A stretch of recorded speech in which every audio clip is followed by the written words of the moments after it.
नमस्कार दोस्तों, I hope आप अच्छे होंगे। दोस्तों, बार बार क्वेश्चन पूछा गया है कि केवल नागरिकों को प्राप्त मूल अधिकार कौन से हैं जो सिर्फ नागरिकों को प्राप्त हैं और सभी के लिए नहीं प्राप्त हैं। नागरिक का मतलब है सिर्फ भारत के लोगों के लिए।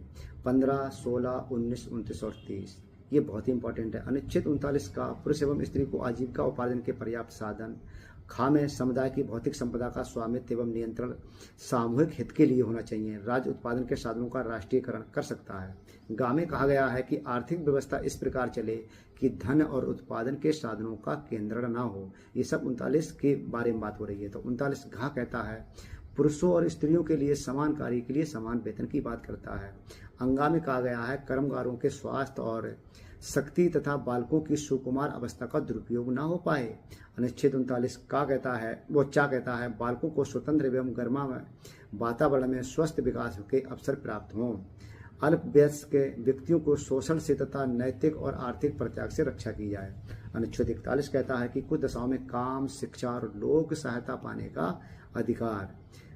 41 में कहा गया है इंदिरा गांधी राष्ट्रीय विधवा पेंशन इसके अंतर्गत है। इंदिरा गांधी राष्ट्रीय वृद्धावस्था पेंशन का जिक्र किया गया है। इंदिरा गांधी राष्ट्रीय विकलांग पेंशन, राष्ट्रीय परिवार लाभ योजना, अन्नपूर्णा योजना, ये सब अनुच्छेद 41 की को पूर्ति करते हैं। अनुच्छेद 48 कहता है पर्यावरण का संरक्षण। अनुच्छेद 350 में कहा गया है हिंदी को प्रोत्साहन देना। अनुच्छेद 338 में कहा गया है राष्ट्रीय अनुसूचित जनजाति आयोग।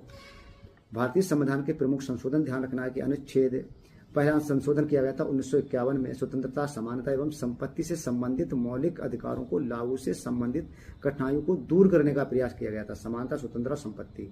42वां संविधान संशोधन 1976 में किया गया था। इसमें संविधान की प्रस्तावना में समाजवादी, धर्मनिरपेक्ष, एकता एवं अखंडता शब्द जोड़े गए थे और लोकसभा एवं विधानसभा का कार्यकाल 6 वर्ष का इसमें किया गया था।